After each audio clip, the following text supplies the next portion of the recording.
welcome to Stan the Wine Man TV. I am your host, Stan Rattan, and this is the Blue Collar Wine Show where I help you spend your wine dollars wisely. Every year I pick a Winery of the Year.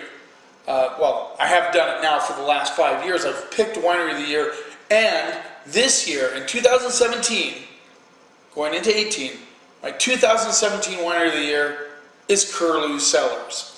Perhaps you've seen that on my blog. I put it up on the Blue Collar Wine Guy and StanTheWineman.com. And I hadn't really heard of this winery up until around September of last year. And Donald came to the store.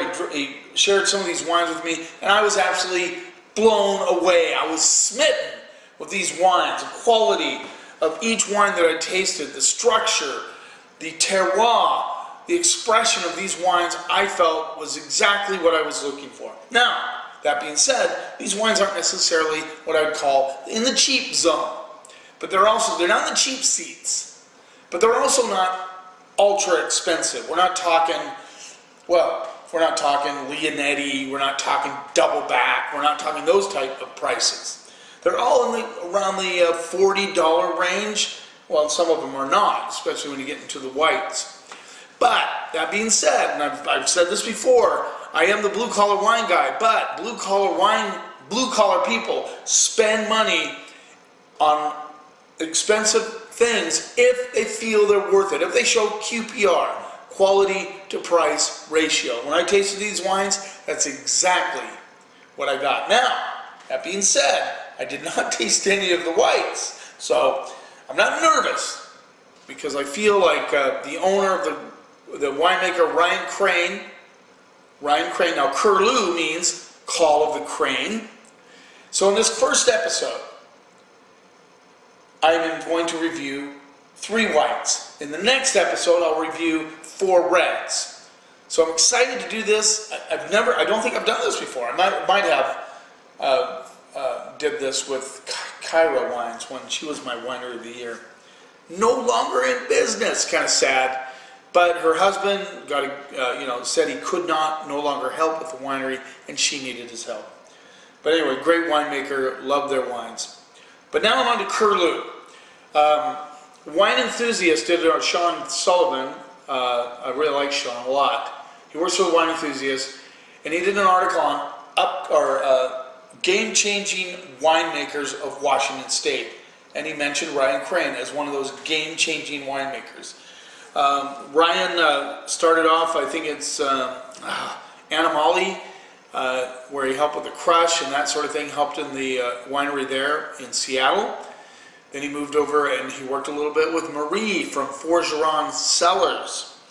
And, she's a great winemaker. And then he moved on to Vapiano, where he became the assistant winemaker for 3 years. And it was in Vapiano where he initially started making his wines for Kerloo Cellars. So kind of cool, Ryan Crane, Call of the Crane, you get the whole thing there. And his assistant winemaker is Stephen Lefesco, and there you go. So we're going to get started right away. I'm excited to try these whites. Actually, it's one Grenache Blanc, a Rosé, and a Chardonnay. Never tried these. So let's see what we get. And we're going to start off with the Grenache Blanc. I had to go online to see what they were asking for it. And this is an average price of around 20 bucks. It might be more. I'm just saying, that's what I looked up online. So Grenache, they're prominently, what am I trying to say? Ryan focuses on Rhone-style wines, although I do have a Cabernet Sauvignon to try. And he's messed around with a couple other things, Tempranillo and the like. But anyway, he likes Rhone-style wines, and of course Grenache Blanc is a big Rhone-style varietal. They do it a lot in the Rhone Valley. They have some Chateauneuf de Pape, the Blanc variety, usually has some Grenache Blanc in it. Let's see what we get on the nose. Get a little apple. Kind of has a stinky component coming through. And this is what I like about when I tasted the wines the first time, is the terroir. I felt like Ryan was really striving to express the vineyards, and that's always a cool thing when they do that. I'm sure his wines are very vintage driven, which means he doesn't alter the wines to try and fit a specific profile that he's trying to hit. Of course, he has his style, of course, but you see, when wines show vintage variation, that's a good thing. Any winery that I would pick as Winery of the Year, their wines should show vintage variation.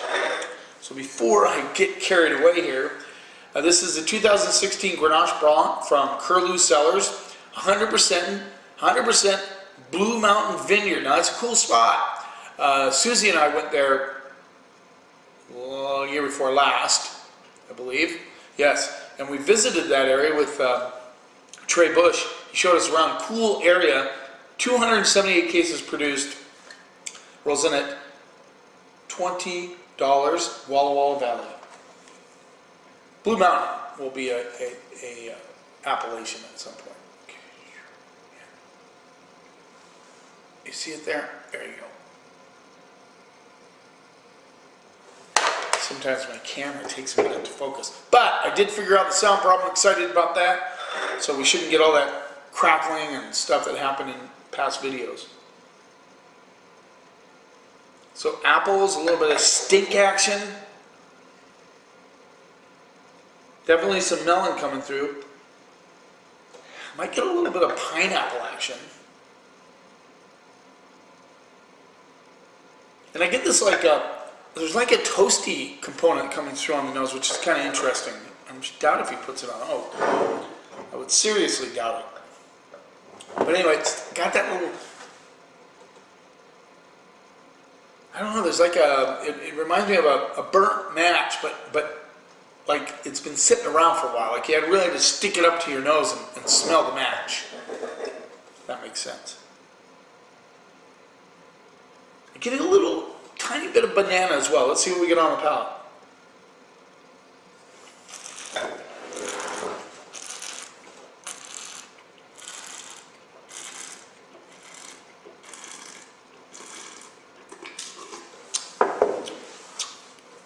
This might be one of the few Grenache Blancs that I actually like. I'm not a huge fan of Grenache Blanc.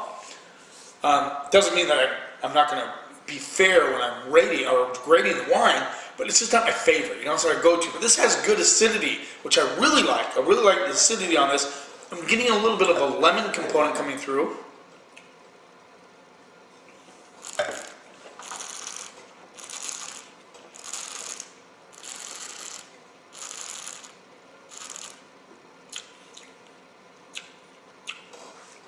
There's a tiny bit of a grass, like you lick the blade of a grass. It's not grassy per se, but it feels like I licked a big blade, you know, one of those bigger blades of grass.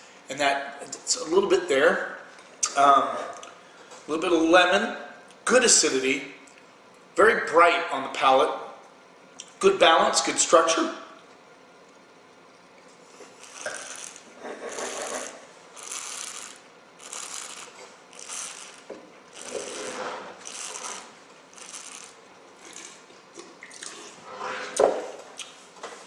Nice dry finish. That grass just kind of lingers. I like this one. I like it. I think it's well built. I think it has a purpose. Now this, to me, would be a perfect crab wine or oysters or mussels or something like that. Very good. This was not on their website, which is curious. I think it's fairly new for them. Did I say 16 on this? Yes, 2016.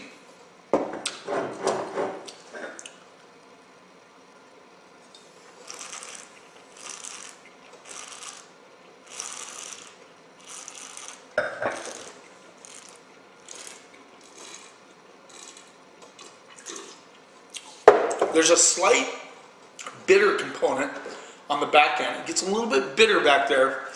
I wouldn't call this this is a food white. In other words, I would recommend that if you buy this bottle of wine and you sit down and drink it, you might like it. A lot of you out there might like it just straight up. I could drink it straight up, but it has a bitter component. Now that will go away with food, especially something like an oyster or a mussel, clams, anything like that. I'd have this with halibut, cod, anything like that. You'd have food with this wine, and you will not get that bitter component. So, that being said, I think good structure, good acidity, good balance. It's a great bottle of wine, but have it with food, unless you want that bitter component on the backside. It's not super grassy, it just has a little grass element, definitely lemon, definitely getting a melon component coming through, and a little bit, I just got a little hit of like orange peel right on the back end.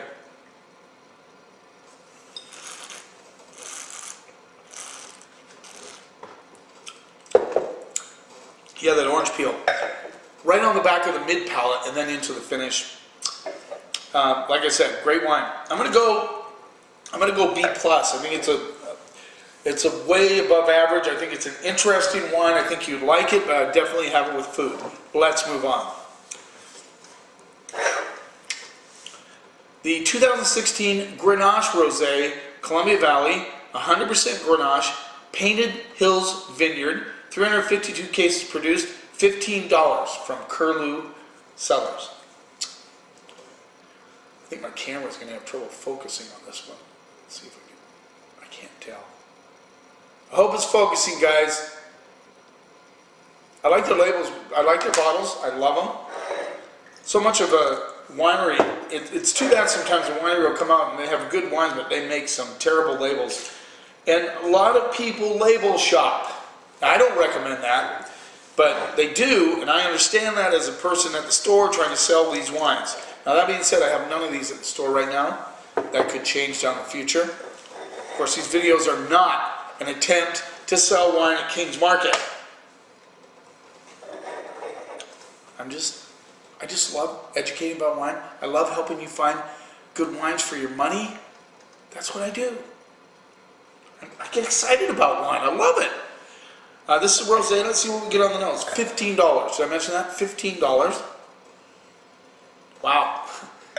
I love the nose on this. Strawberries all there with a little bit of plum action coming through.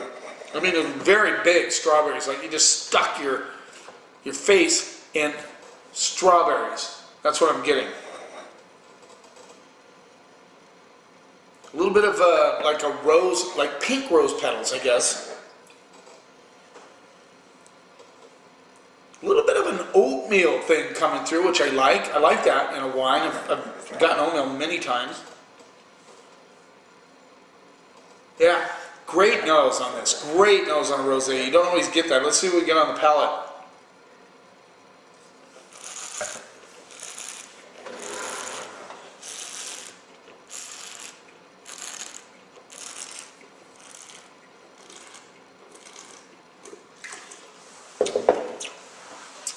Nice and dry. I love it. Good acidity. I mean, this is dry. This is a dry rosé. You smell it and you're thinking, oh my God, it's going to be sweet. No sweet about this. This is dry. Dry strawberries, herbs. There's a little bit of minerality, which is really cool. Very mouth-watering on the palate. A little bit of watermelon coming through on the back end. And I get like a white plum sort of thing coming through. Rose petals.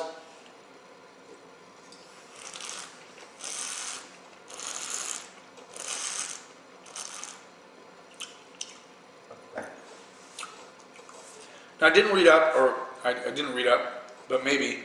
He probably does Saunier method, where they bleed off some of the juice from the Grenache.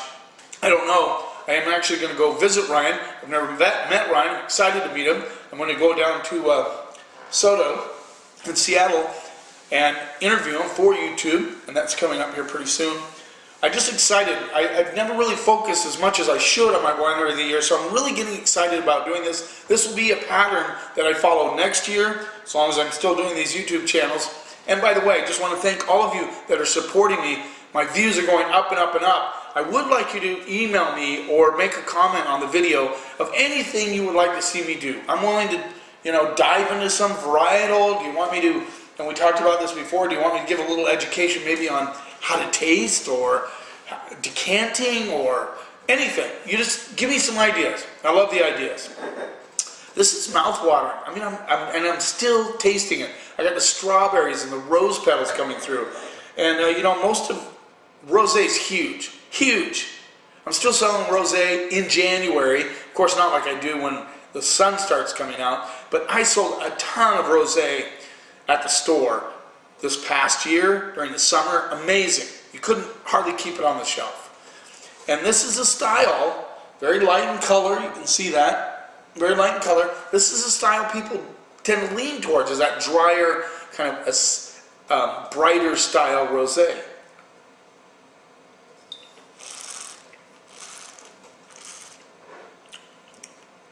Nice stuff. Once again, shellfish. Screaming for shellfish. I'd have this with ham, roasted fowl, cheeses. This is really good. Really good rosé. I'm excited. I'm happy actually, 2 for 2. I have never tasted these. I'm going to be honest, I would have really been bummed if they were not up to what you would expect them to be. But I had a feeling based on my experience with these wines so far. And I'm going to go B+, A- on that rosé. I think it's fantastic. The 2016 Kerloo Cellars Chardonnay, Columbia Gorge, 100% Celilo Vineyard. Celilo Vineyard is a huge, very popular vineyard for Chardonnay grapes. Only 92 cases produced. That's not much. Unfined, unfiltered. There you go. 2016. And this rolls in at $48. Is that right? I gotta look. I knew I couldn't read it. Yeah, $48. Now, let me tell you, $48 Chardonnay is a tough play. You have to hand sell those babies. We sell, yes we do, $48 Chards, but it's tougher than you think. So I'm excited to try this. Like I said, I love the packaging. I think they did an excellent job. But I don't know about my camera focus thing on my camera. There you go. All right.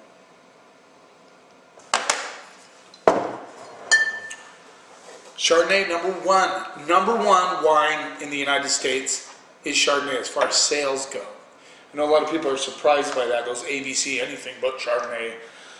But really, it is very popular. I like Chardonnay. It's not my go-to white, but I certainly, there are many times that I have drunk a bottle of Chardonnay. A little bit of, wow. Did I do a rinse? Just want to make sure that rosé isn't messing with the chard.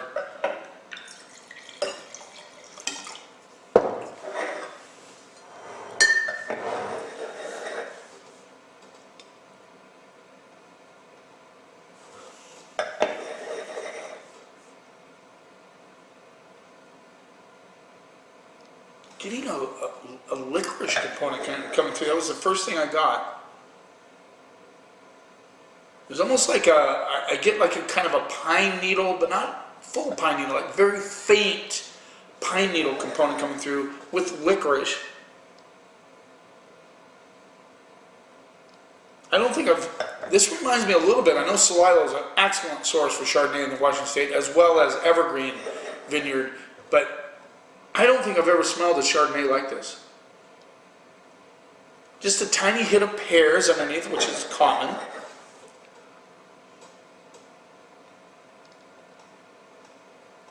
But it reminds me of, I used to golf at this Sundance golf course in Spokane with my brother-in-law. And it had a ton of pine trees, but you could kind of smell them as you were getting close to the golf course. Now, not once you got there, man, it was dominant, but this is like, you can get just a faint whiff. Like, I think there's a pine tree somewhere. Pears and licorice. I'm excited to try this. Interesting nose. Interesting aromatics.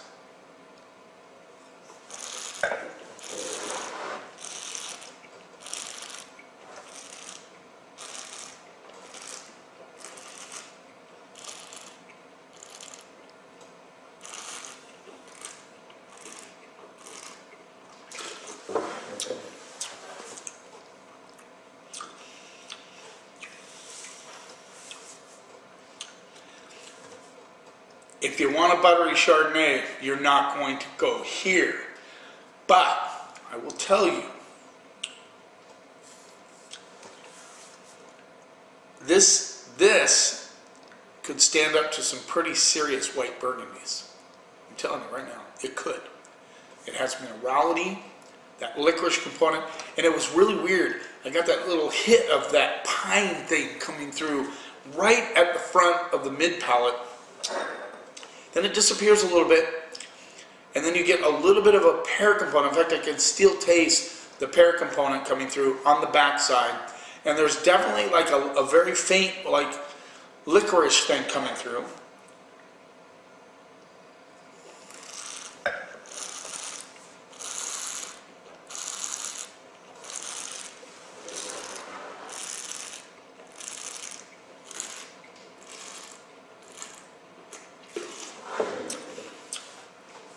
I get a little bit of a grassy component coming through, but not serious. Again, once again, like you lick the blade of grass and kind of residual effect there. This is a tough one. This is a well-made Chardonnay. Not my favorite Chardonnay that I've ever had, but I like the fact that it shows old world qualities. I mean, it has got good acidity. It has good balance. It has minerality. It's very fresh and clean on the palate. I know he likes to mess around with concrete fermenters. I'm thinking maybe this is concrete barrel fermented. I'm not positive. I didn't look it up.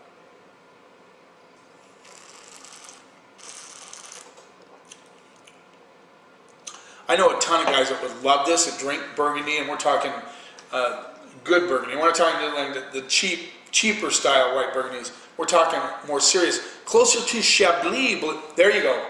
This is closer to a Chablis. The closest to a Chablis I've tasted recently from Washington State. If you like that style, you're going to like that wine. Don't pop this if you want to sit around and watch a movie with some popcorn. This, once again, is a food Chardonnay. You need clams, oysters, you need guinea fowl, you need something like that to drink, to have with this Chardonnay. And the cool thing about a Chard like this, and I don't know how many of you are Chablis fans, I am. I just wasn't expecting that. Really wasn't expecting that.